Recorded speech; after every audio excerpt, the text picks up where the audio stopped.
I'm Natalie, 28 years old, and the forgotten daughter of Richard Winters. When my half-brother Connor texted, "Don't show up. You're not family," I knew attending Dad's 60th birthday was risky. Still, nothing prepared me for the public humiliation that followed, or for the moment Lawrence Richmond walked in, locked eyes with me, and froze. The room went silent as he said my name, changing everything forever. If you're watching this, drop a comment telling me where you're from, hit that like button, and subscribe to hear how one night transformed my family's power dynamics completely. My earliest memories of my father are warm but fragmented, like puzzle pieces from another life.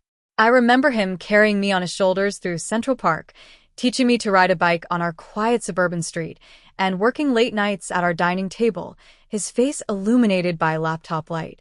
Richard Winters wasn't a perfect father, but he was present, attentive, and seemed to genuinely enjoy being my dad. At least until everything fell apart. My parents' divorce blindsided me at age 10. One day we were a family. The next, Dad was packing suitcases while Mom locked herself in the bathroom crying. He tried explaining it wasn't my fault, but children absorb blame like sponges. I convinced myself if I'd been better, quieter, smarter, maybe he would have stayed. Mom struggled after the separation. She'd put her marketing career on hold to raise me, and suddenly found herself competing for jobs against candidates with uninterrupted resumes. We downsized from our comfortable house to a 2-bedroom apartment in a less desirable school district. I watched her skip meals so I could have enough, her exhaustion visible as she worked multiple jobs to keep us afloat. Meanwhile, Dad wasted no time rebuilding his life. Within 8 months, he married Victoria, a socialite from a wealthy family who invested in his fledgling tech company. Their wedding was lavish, featured in local business magazines, and I was relegated to junior bridesmaid, standing awkwardly in photos with my new stepmother who barely acknowledged me. Connor arrived less than a year later, followed by Haley 2 years after that. Suddenly, I had half-siblings I saw only during my scheduled weekend visits, which became increasingly infrequent as Dad's business expanded. Victoria was always polite but distant, touching my shoulder instead of hugging me, asking superficial questions about school without listening to answers. She'd rush to attend to Connor's needs or showcase Haley's talents whenever I was mid-sentence with my father. As his company grew from startup to industry player, Dad's attention further fractured. My visits reduced from every weekend to twice monthly, then special occasions only. Each time I arrived at their sprawling house, I felt more like a visitor than family. Victoria redecorated regularly, erasing traces of my previous visits. Family photos featuring Connor and Haley multiplied while the single picture of me with Dad disappeared from the mantle. Despite this growing distance, I worked hard to maintain our connection. I followed his career, learned about his industry, and chose to study computer science in college partly to share his interests. I graduated top of my class and secured a position at a competing tech firm, hoping he'd see me as an equal, someone worthy of his time and attention. The exclusion pattern became impossible to ignore by my 20s. I wasn't invited to company holiday parties despite Connor interning there during college breaks. Family vacations happened without me, documented in social media posts I scrolled through at night in my modest apartment. I'd learn about birthdays and anniversaries after they occurred, receiving apologetic texts claiming the events were just small gatherings despite dozens of attendees. My apartment became my sanctuary, a small 1-bedroom in the city filled with books and plants. I built a life independent of my father's approval, making friends who valued me and pursuing projects that fulfilled me professionally. Zoe, my closest friend since college, became the sister I wished Haley could be. She witnessed my periodic attempts to bridge the family gap and the inevitable disappointment that followed. "They don't deserve you," Zoe would say, pouring another glass of wine after I'd received some new slight from the Winters family. "You keep giving them chances they haven't earned." But family ties aren't easily severed, especially when you're still hoping for the reconciliation you dreamed about as a child watching your father walk away.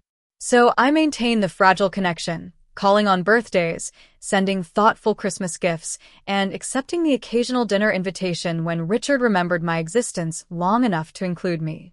Through it all, I built my career methodically, earning respect in the same industry where my father was considered something of a visionary.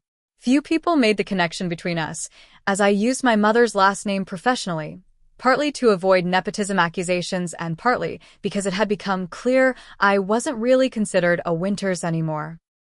It was Zoe who first showed me the save the date announcement for Dad's 60th birthday celebration.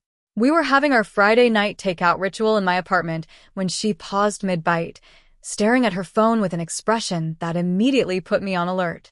"What?" I asked, reaching for the device. "Did another celebrity die?" She hesitated before handing over her phone. "I'm sorry, net så videnskabelig." I follow Victoria on Instagram for reconnaissance purposes. She just posted this. The elegantly designed digital invitation filled the screen. Join us in celebrating Richard Winters' 60th birthday, followed by details of a rooftop party at the Addison, one of the most exclusive hotels in the city. The date was just 3 weeks away. "Oh," I said, feeling the familiar punch to the gut. "Guess my invitation got lost in the mail." Zoe took back her phone, her expression darkening. "This is beyond ridiculous. He's your father." I tried to shrug it off, stabbing at my pad thai with more force than necessary. "It's fine. Victoria probably handled the guest list."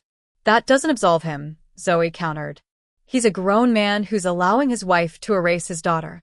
The next morning, after a restless night, I found myself staring at my father's contact information on my phone. My thumb hovered over the call button as I rehearsed potential scripts. Should I be casual? Direct? Vulnerable? After 20 minutes of deliberation, I chose the coward's approach and texted instead. "Hey Dad, heard about your birthday celebration. Looking forward to it." The message showed as delivered but remained unread for hours. By evening, with no response, I decided to call Miranda, his executive assistant who had always been kind to me. "Natalie, hi," she answered, her tone immediately guarded. "How are you?" "I'm good, thanks. Just calling about Dad's birthday party. I haven't received the official details yet." The silence that followed told me everything before she even spoke. "Oh, The guest list was finalized by Victoria and Connor. I assumed. I'm so sorry, Natalie." "Don't worry about it," I said automatically, the practiced response of someone used to papering over rejection. "I just wanted to clarify." After hanging up, I called my mother, something I rarely did when upset about Dad because it seemed unfair to burden her with his continuing capacity to hurt me. "Sweetheart," she said after I explained, her voice tight with controlled anger. "At some point, you need to accept that Richard has made his choices. You keep giving him opportunities to disappoint you. He's still my father," I said, the same argument I'd been making for 18 years. "Biology doesn't make someone a parent," she replied softly. "Actions do." That evening, Zoe came over with ice cream and righteous indignation. "You should go anyway," she declared, scooping chocolate fudge into bowls. "Show up looking absolutely stunning and make them all uncomfortable." "That's insane." I laughed, but the seed was planted. The next day, I tried calling my father directly. The call went to voicemail after 4 rings. I didn't leave a message. 3 days later, Connor texted me out of the blue. "Don't show up. You're not family." The bluntness shocked me into dropping my phone. Connor and I had never been close, but we'd maintained a civil relationship during childhood visits. As adults, we exchanged perfunctory birthday messages and occasionally liked each other's social media posts. This unprovoked hostility suggested Victoria or Dad had mentioned my inquiry about the party. I was still processing Connor's message when Haley called. Unlike her brother, my half-sister had occasionally shown glimmers of genuine feeling toward me, once even meeting me for coffee during college when she needed advice about internships. "Natalie, hi," she began awkwardly. "I wanted to call about Dad's birthday thing. Let me guess, to reinforce that I'm not welcome?" My voice came out sharper than intended. "It's not that simple," she sighed. Mom has this whole vision for the perfect event, and Connor's handling the business connections part, and Dad's just letting them run with it. I suggested including you. But what? Mom said it would make things complicated, and Connor agreed. I'm sorry, I can't get involved. You understand, right? I didn't understand. Not really. But I said I did because that's what I always did, made things easier for the people who consistently made my life harder. After hanging up, I sat on my couch staring at the wall for nearly an hour. The hurt was transforming into something else, something with edges. Determination, perhaps. Or just enough anger to overcome my habitual acquiescence. Zoe's suggestion echoed in my mind. Why shouldn't I go? What more could they do to me that they hadn't already done? Exclude me further? They'd already mastered that art. I made my decision. I would attend my father's birthday celebration, not as the forgotten daughter seeking approval, but as a woman asserting her rightful place. Partly out of principle, partly because despite everything, I still loved my father and wanted to honor his milestone birthday. And maybe, just maybe, because I needed to finally confront the family dynamics that had shaped so much of my life. If we're doing this, we're doing it right, Zoe declared the Saturday before the party, dragging me to Nordstrom. You need something that says, I'm successful and confident, and you made a huge mistake by excluding me. We spent 3 hours combing through racks, with Zoe ruthlessly vetoing anything too casual or conservative. Finally, we found it, a midnight blue dress with a subtle shimmer that caught the light when I moved. It was elegant but not overstated, the perfect balance of sophistication and subtle defiance. That's the one, Zoe said decisively. You look incredible. As I stared at my reflection, a memory surfaced of another shopping trip years ago. I was 14, preparing for Dad and Victoria's vow renewal ceremony. Mom had taken me to find something appropriate, working extra shifts to afford a nice dress. I'd been so excited, convinced this event would somehow restore my place in Dad's life. The day of the ceremony, Victoria had looked me over and commented that my dress was charming in a homespun way, before seating me at the farthest table from the main family. You okay? Zoe asked, noticing my expression change. Just remembering something, I replied, straightening my shoulders. Let's get the dress. The days leading up to the party were filled with alternating conviction and doubt. One moment I was rehearsing confident entrances. The next, I was considering canceling the whole plan. What if they had security check names at the door? What if Dad publicly disowned me? What if this final rejection broke something in me that couldn't be repaired? The night before the event, I barely slept, tossing between anxiety dreams. In one particularly vivid nightmare, I entered the rooftop party only to have Victoria announce my presence over a microphone while everyone turned to stare. My father walked over, shaking his head in disappointment, saying, "Why do you keep embarrassing yourself, Natalie? No one wants you here." I woke at 5 a.m., drenched in sweat and tangled in sheets. Rather than trying to sleep more, I made coffee and sat by my window, watching the city slowly illuminate with dawn. I needed to prepare myself mentally for all possible outcomes, including the worst. By mid-morning, doubts were threatening to overwhelm my resolve. I called Zoe in near panic. "I can't do this," I said when she answered. "It's going to be a disaster."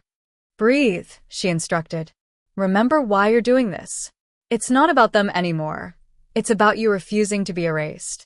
Her words centered me. This wasn't about seeking approval or inclusion. It was about standing up for myself after years of quiet acceptance. I spent the afternoon carefully preparing the gift I'd selected for my father. A first edition of The Innovation Paradox, the book he'd often mentioned, shaped his early business philosophy. I'd found it through an online rare book dealer and written a simple but heartfelt note inside. Whether he appreciated it or not, I wanted to approach this night with genuine intentions. Zoe arrived at my apartment at 6 to help with final preparations. She styled my hair in loose waves, applied makeup that enhanced without overwhelming, and added simple jewelry that complemented the dress without competing with it. "You look perfect," she said, stepping back to assess her work. "Regal." like someone who belongs exactly where she chooses to be. While she worked, I researched the venue again, memorizing the hotel layout from online photos. The Addison's rooftop had a single elevator access point, but there was also a service stairwell that staff used. If I timed my arrival for when the party was in full swing, security might be less vigilant about checking names. Are you sure you don't want me to come as backup? Zoe asked for the third time. I could wait in the hotel bar downstairs. I shook my head. I need to do this alone. But I promise to text you updates, and if everything goes sideways, I'll call. As the Uber approached the hotel, my heart hammered so violently, I worried the driver could hear it. Every instinct screamed to abandon this plan, to protect myself from the rejection waiting upstairs. But beneath the fear was something stronger, the resolve of someone who had accommodated others at her own expense for far too long. I touched the small wrapped package in my clutch, took a deep breath, and stepped out into the evening air, ready to confront whatever waited above. The Addison's marble lobby gleamed under crystal chandeliers, populated by the beautiful and affluent exchanging air kisses and practiced laughter. I walked confidently toward the bank of elevators, noticing a discreet sign directing Winter's Celebration, guests to the express elevator with a staff member checking names. Perfect timing delivered my opportunity. A large group approached the elevator, credentials already verified.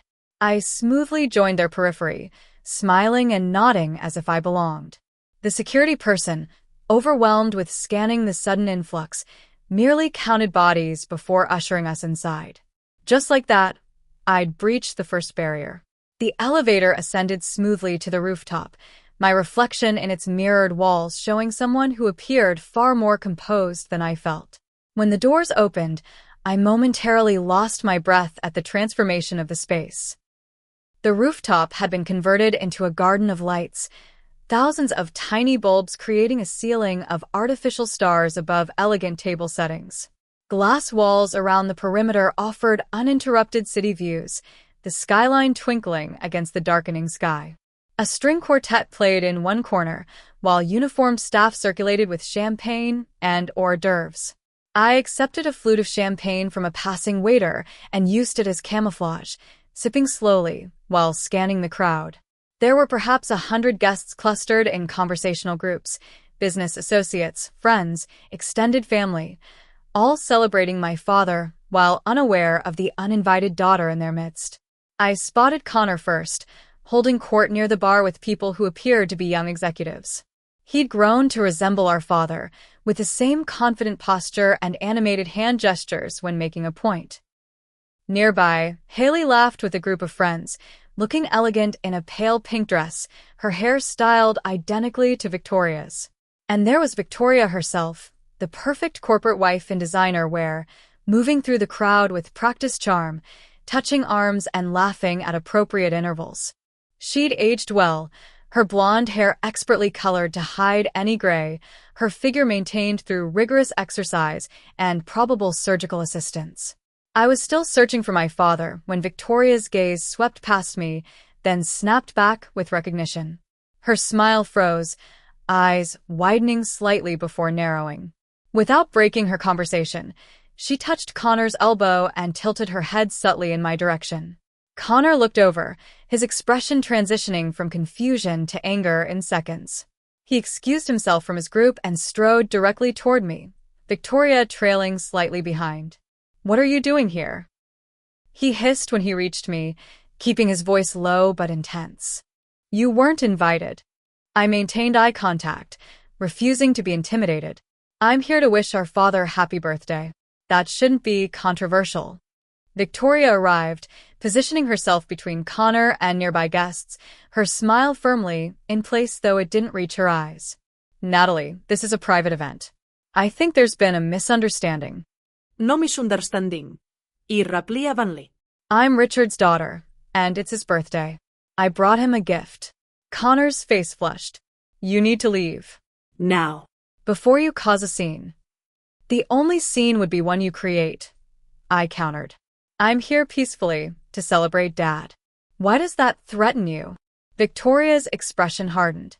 "This event has a specific guest list that was carefully curated. If everyone brought uninvited plus ones, we'd have chaos. I'm not a plus one, I said, my voice finally betraying emotion. I'm his daughter. Our confrontation was drawing attention. Nearby conversations quieted as guests pretended not to watch the drama unfolding. From the corner of my eye, I saw my father approaching, alerted by the disturbance. My heart constricted at the sight of him, older than I remembered, his hair more gray than brown now, lines deeper around his eyes. What's happening here? He asked, looking between the three of us. Natalie crashed the party, Connor said immediately. I'm handling it. Dad's eyes met mine briefly before sliding away, discomfort evident. Natalie, I didn't expect you tonight. The careful phrasing, not "it's good to see you," or "I'm glad you came," confirmed everything. He wasn't going to stand up for me. Clearly, I replied, struggling to keep my voice steady. I wanted to wish you happy birthday in person. Victoria touched my father's arm possessively. Richard, the Andersons are asking for you. I'll handle this situation. He hesitated, looking torn between social obligation and the awkwardness of the moment. Maybe we could talk later, Natalie? This isn't really the best time. Before I could respond, Victoria seized control. Security can escort Natalie out discreetly. We don't need to disrupt your celebration. At the mention of security, something broke inside me.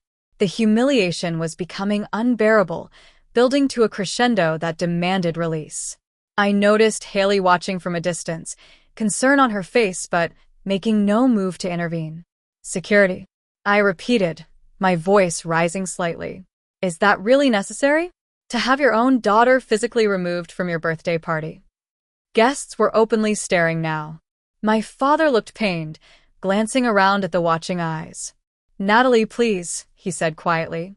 Don't make this difficult. I'm making it difficult? Tears threatened, but I blinked them back fiercely. For 18 years, I've accepted being an afterthought in your life. I've made excuses for you, defended you to Mom, pretended it didn't hurt when you forgot my birthdays or canceled our rare plans. All I wanted tonight was to give you a gift and wish you happiness. That's it.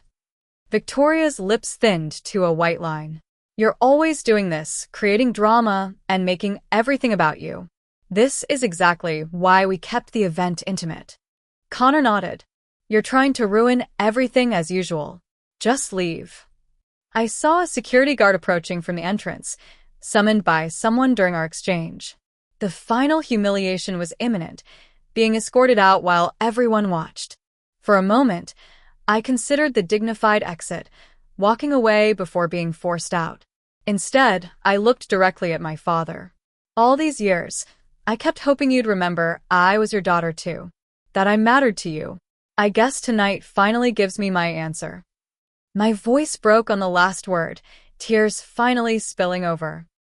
The security guard reached us, looking uncomfortable with the obviously personal situation. Ma'am, I need you to come with me, he said gently. I nodded, defeated. I'm going. As I turned to leave, clutching my purse with the gift still inside, I heard a new voice cut through the uncomfortable silence. Natalie? Is that you? The voice came from behind me, deep and surprised. I turned to see a tall, distinguished man in his 60s approaching, his expression one of pleased recognition. Lawrence Richmond, he said, extending his hand. I almost didn't recognize you. What a wonderful surprise. The name registered immediately. Lawrence Richmond, founder of Richmond Ventures, one of the most successful investment firms in the tech sector. I'd met him 6 months earlier at the Innovation Summit where I'd presented my team's project on sustainable server infrastructure. Mr. Richmond, I replied, shaking his hand.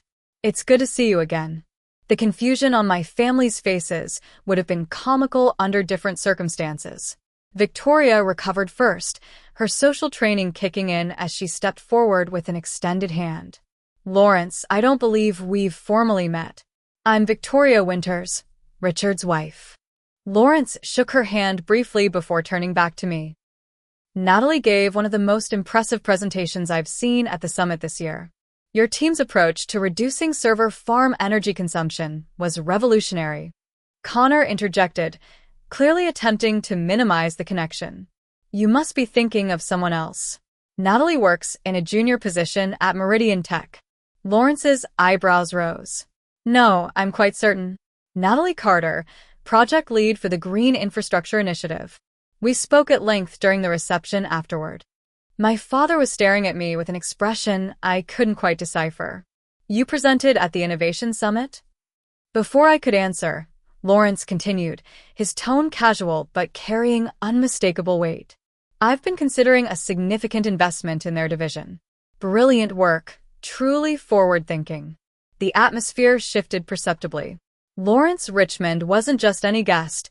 He was the potential major investor my father's company had been courting for months.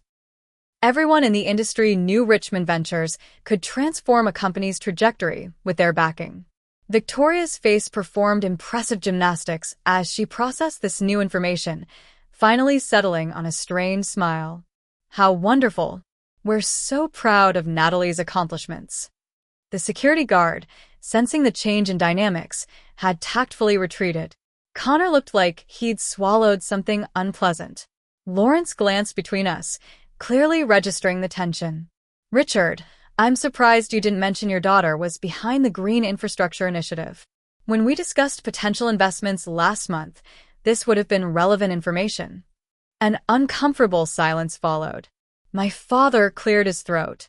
Natalie and I don't discuss work details often enough, it seems. Or anything else, I added quietly. Lawrence's gaze sharpened with understanding.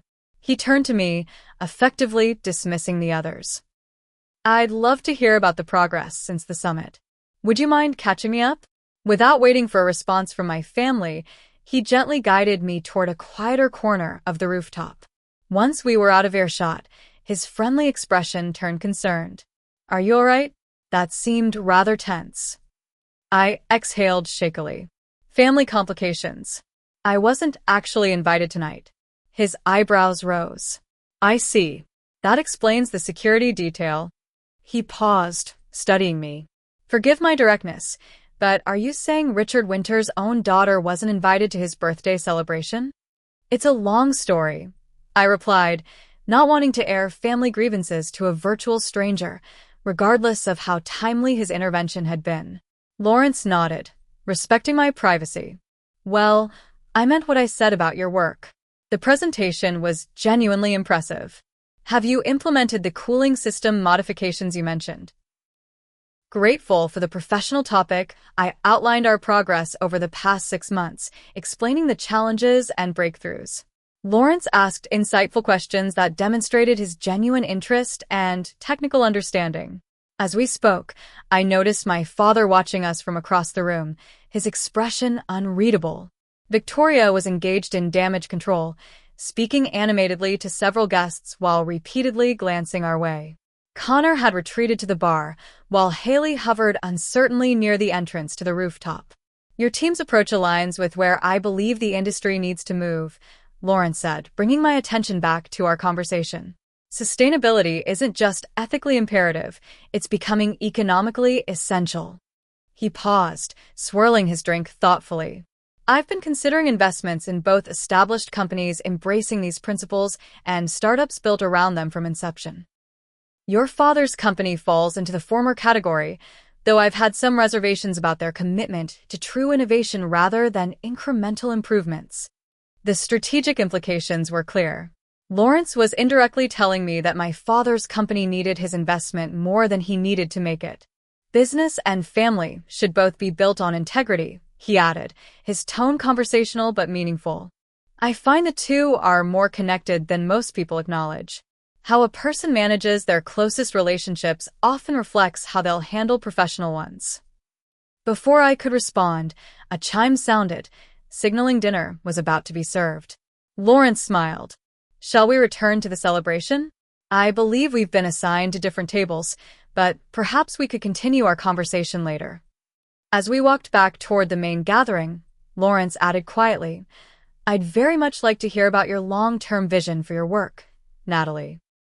Perhaps we could schedule a proper meeting next week. For the first time that evening, I felt a genuine smile form. I'd like that very much, Mr. Richmond. Lawrence, please, he corrected, before nodding politely and moving toward his assigned table. I stood momentarily alone, uncertain where to go or what to do next. The prospect of finding my place card at a distant table, if I had won at all, loomed uncomfortably. But before I could decide, I noticed my father approaching, his expression a complex mixture of confusion, calculation, and something that might have been remorse. As dinner concluded, Lawrence rejoined me, steering us back toward my father, who was now surrounded by business associates. Without hesitation, Lawrence inserted us into the conversation. "Richard, I was just telling Natalie how impressed I am with her team's innovations in sustainable infrastructure. Have you had the opportunity to see their work in action?" All eyes turned to my father, who looked momentarily trapped. "I haven't had that pleasure yet, no." "You should make the time," Lawrence said, his tone friendly but pointed. "It's pioneering work. In fact, I've been thinking there might be potential synergies between their approach and some of Winter's Tech's cloud storage solutions." One of the executives perked up. "Are you suggesting a collaboration?" Lawrence smiled. "I'm suggesting a conversation at minimum. Innovation often happens at unexpected intersections." Victoria materialized at my father's side, having monitored the situation from afar. "That sounds fascinating. Richard is always looking for new partnerships, aren't you, dear?" My father nodded, his business instincts finally overriding his personal discomfort. "Perhaps we should set up a meeting next week. Natalie, would your team be available?" The surreal nature of the moment wasn't lost on me, my father speaking to me as a professional equal rather than his inconvenient daughter, all because Lawrence Richmond had deemed me worthy of attention. "I believe we could arrange that," I replied, maintaining a composed exterior despite my churning emotions. Lawrence clasped his hands together. "Excellent. I'd be interested in joining that discussion if you wouldn't mind. I see potential for investment opportunities in both directions." The energy in our circle shifted palpably. Richmond Ventures potentially backing both Winter's Tech and my team's division at Meridian represented a seismic opportunity. Connor, who had been hovering at the periphery, stepped forward with renewed interest. "I handle many of our partnership arrangements," he interjected. "I'd be happy to coordinate the details." Lawrence's smile remained pleasant, but his eyes cooled slightly. "I believe Natalie and your father should take point on this particular connection, given the technical nature of the potential collaboration." Connor retreated, effectively dismissed. Victoria's expression tightened almost imperceptibly before she recovered her social smile. As conversations continued around us, a staff member announced it was time for the gift presentation.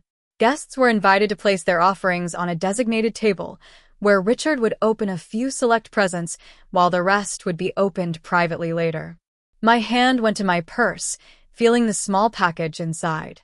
Did I still want to give it after everything that had happened? The gift represented a connection I'd been desperately maintaining alone for years. But something had shifted tonight, not just externally with Lawrence's intervention, but internally. I felt myself standing straighter, seeing the dynamics of my family with painful clarity. Making a decision, I approached the gift table and placed my small package among the larger, more extravagant offerings. Then I stepped back, watching as my father was escorted to the table amid applause and cheers. He opened several gifts with appropriate expressions of gratitude: an expensive watch from a business partner, a rare whiskey from a college friend, a custom golf club set for Victoria and the family. I noticed how she deliberately emphasized those words while looking in my direction. Then, perhaps by chance or perhaps because its modest size stood out among the luxury items, my father picked up my package. He read the small card attached, his expression changing as he registered my name. With slightly unsteady hands, he unwrapped it, revealing the first edition book. "The Innovation Paradox," he said, his voice suddenly quieter. "I haven't seen a first edition copy in years." He carefully opened the cover, reading the inscription I'd written inside. For a moment, something raw and genuine crossed his face, a glimpse of the father I remembered from childhood. "Thank you, Natalie," he said, looking directly at me perhaps for the first time that night. "This is very thoughtful." The moment hung between us, fragile and uncertain. Then Victoria stepped forward, effectively breaking the connection. How wonderful. Now, who's ready for cake? As guests moved toward the dessert table, I felt a light touch on my arm. Turning, I was surprised to see Haley. Can we talk? She asked quietly. Just for a minute? I followed her to a relatively secluded spot near the edge of the rooftop. Haley fidgeted with her bracelet, clearly uncomfortable. I'm sorry about earlier, she finally said. And about not standing up for you. It wasn't right. The apology, though late and incomplete, was more than I'd expected. Why now? She sighed. Because I've always known it was wrong, how they treat you. I just never had the courage to say anything. It was easier to go along with Mom and Connor. And Dad, I added. He's equally responsible. Dad avoids conflict at all costs, she agreed. Especially with Mom. But he does talk about you sometimes, when they're not around. He keeps track of your career. The revelation stung in its own way. He cared enough to follow my progress, but not enough to include me in his life. Before I could respond, I noticed my father approaching, hesitant but determined. Natalie, could we speak privately? He asked. Haley squeezed my arm before slipping away, leaving me alone with the man who had shaped so much of my life through his absence. We moved to the balcony edge. The city lights spread below us like earthbound stars. The book, he began awkwardly. It's one of the most meaningful gifts I've received tonight. Thank you. I nodded, not trusting myself to speak immediately. I didn't know about your work at the summit, he continued, or the Green Infrastructure Initiative. You've accomplished a great deal. Would it have mattered? I asked, the question escaping before I could filter it. If Lawrence Richmond hadn't been impressed, would you have cared about my achievements at all? He flinched. That's not fair. Isn't it? Tonight is the first time you've shown interest in my life in years, and only because it might benefit you professionally. It's complicated, Natalie. After your mother and I separated, Victoria. Don't blame Victoria, I interrupted. She didn't help the situation, but you're my father. You made your choices. He rubbed his face, suddenly looking every one of his 60 years. I know I've let you down. There were always reasons that seemed important at the time, building the company, maintaining peace at home, not disrupting the family dynamic. But they were excuses, not justifications. I needed my father, I said simply.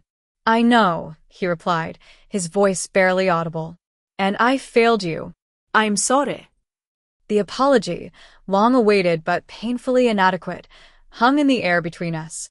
Before either of us could say more, Lawrence approached, his timing either fortunate or calculated. I hope I'm not interrupting, he said. I wanted to share some thoughts before I leave. My father straightened, slipping back into his business persona. Not at all, Lawrence. What's on your mind? I've made a decision regarding potential investments, Lawrence stated directly.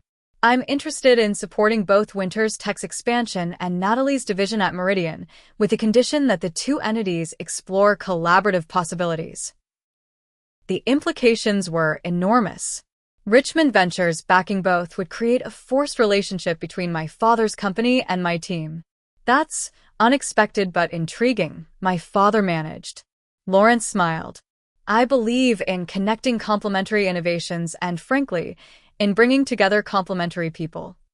The intentional double meaning wasn't lost on either of us. As Lawrence outlined his initial thoughts on investment structures, Connor approached, clearly having overheard. This is excellent news, he said, attempting to insert himself into the conversation. I can start drafting potential framework agreements first thing Monday. Lawrence acknowledged him with a nod before turning back to me. Natalie, I'd like your team's input on how such a collaboration might work from your perspective. Perhaps you could prepare some initial thoughts for our meeting next week. Of course, I replied, acutely aware of Connor's frustrated expression. Victoria joined our circle, her social radar attuned to the important conversation occurring. Lawrence, this sounds like the beginning of an exciting partnership. We should celebrate properly. As she attempted to steer the conversation toward social pleasantries, I caught my father watching me with an expression I couldn't quite decipher. There was recognition there, perhaps even pride, but also a dawning awareness of consequences long deferred. The dynamic had shifted irrevocably. For years, I had been the outsider seeking acceptance from this family. Now, through an unexpected twist of professional connection, I stood as an equal partner in a business relationship they couldn't afford to dismiss. I met my father's gaze directly. I think this collaboration has potential, but it will need to be built on mutual respect and clear boundaries. The statement addressed far more than business, and we both knew it. For the first time in our complicated relationship, I wasn't asking for inclusion, I was establishing terms for engagement. Victoria and Connor exchanged glances, recognizing the power shift but unable to counter it without alienating Lawrence. My father simply nodded, acceptance and perhaps a touch of regret in his eyes. Absolutely, he said. Respect and clear boundaries are essential for any successful relationship. The weeks following my father's birthday party unfolded in ways I couldn't have anticipated. The business meeting with Lawrence, my father, and both our teams took place at Richmond Ventures' sleek downtown offices. Professional courtesy masked the personal undercurrents as we outlined potential collaborations between Winters Tech's cloud infrastructure and my team's sustainability innovations. True to his word, Lawrence announced his intention to invest in both companies, with specific allocations dedicated to our joint projects. The financial details were significant enough to make business publications, with several articles noting the surprising family connection between the partner divisions. More challenging were the personal dynamics. My father invited me to dinner the weekend after the investment announcement, just the two of us, at a quiet restaurant away from both our usual neighborhoods. The conversation was stilted at first, decades of distance creating a chasm neither of us quite knew how to bridge. I've been thinking about what you said at the party, he finally offered after our meals arrived. About making choices. You were right. I waited, letting him find his words rather than filling the silence, as I might have done in the past. After your mother and I divorced, it was easier to start fresh than to navigate the complications of blending families, he continued. Victoria made it clear early on that she wanted her own family unit, and I took the path of least resistance. That path was through me, I said quietly, through my childhood. He nodded, eyes fixed on his barely touched food. I told myself I was being fair, giving you scheduled time, paying for college. But I wasn't being a father. Not really. The acknowledgement, though late, loosened something tight in my chest. Not forgiveness, exactly, but perhaps the beginning of understanding. Our professional connection created a structured framework for rebuilding a personal one. Weekly meetings became opportunities for brief personal exchanges.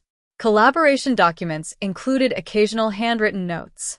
Small steps toward a relationship that might never fully heal but could perhaps become something new. I started seeing a therapist to process the years of rejection and my complicated feelings about this new chapter. Dr. Bennett helped me recognize patterns I developed in response to my family situation, seeking approval, avoiding conflict, devaluing my own needs that had seeped into other relationships. You stood up for yourself at the party, she noted during one session. That was a significant shift. It felt different, I admitted. Like I finally saw the situation clearly instead of through the lens of hoping it would change. Haley reached out independently, suggesting coffee without our father or Victoria present. Our first meeting was awkward but genuine, both of us navigating unfamiliar territory. I always wanted a big sister, she confessed, stirring her latte nervously. But Mom made it clear you weren't really part of our family. By the time I was old enough to question that, the pattern was set. It wasn't your responsibility to fix it, I told her. You were a child too. But I'm not anymore, she replied. And I want to know my sister, if you're willing. Our relationship developed slowly, but steadily, built on present connections rather than shared childhood memories. I discovered she had inherited our father's technical mind, but possessed a creativity he lacked. She admitted she'd followed my career through professional publications, too intimidated to reach out directly. Connor proved more resistant to change. Our interactions remained primarily professional, his resentment at my new position in both the business and family hierarchies barely concealed beneath corporate courtesy. I didn't push for reconciliation.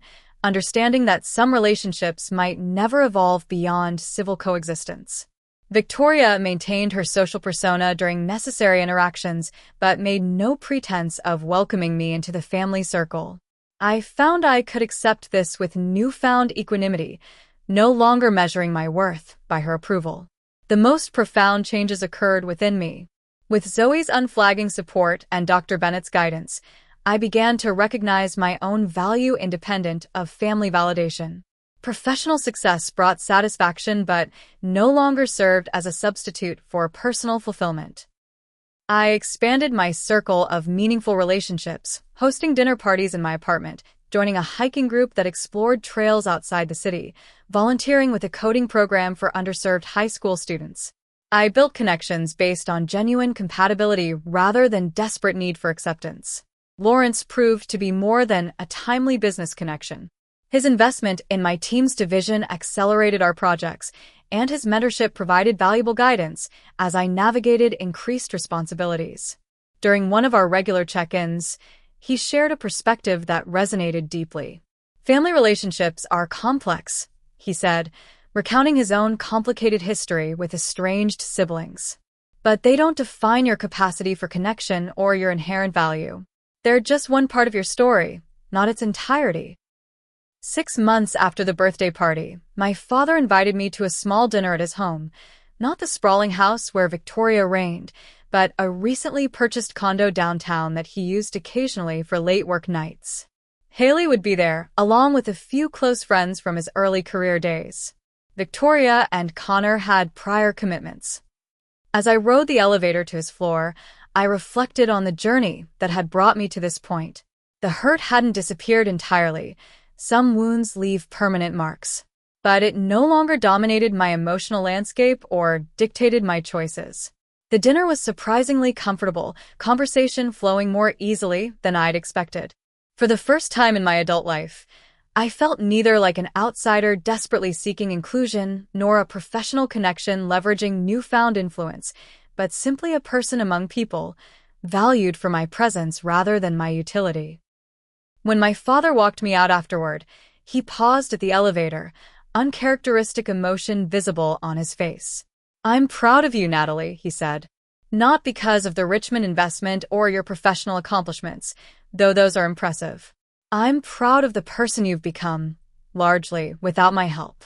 The acknowledgement brought unexpected tears to my eyes. "Thank you for saying that. I can't change the past," he continued, "but I hope we can build something meaningful going forward, whatever that looks like." As the elevator doors closed between us, I carried with me not the perfect resolution of childhood fantasies, but something more valuable, the knowledge that I had finally stopped defining myself through his absence and started building a life on my own terms. The greatest lesson from that night on the rooftop wasn't about family acceptance or professional recognition. It was about standing firmly in my own worth, even when others failed to see it. About creating boundaries that protected rather than walls that isolated. About the power that comes from refusing to make yourself smaller to accommodate others' limitations. Have you ever had to stand up for yourself when it would have been easier to stay silent? I'd love to hear your stories in the comments below. Sometimes the hardest person to advocate for is yourself, but it's also the most important. If this story resonated with you, please hit the like button and subscribe to hear more journeys of self-discovery and personal growth. Remember, your worth isn't determined by who includes you, it's inherent in who you are. Thank you for listening, and I hope you carry this truth with you wherever you go.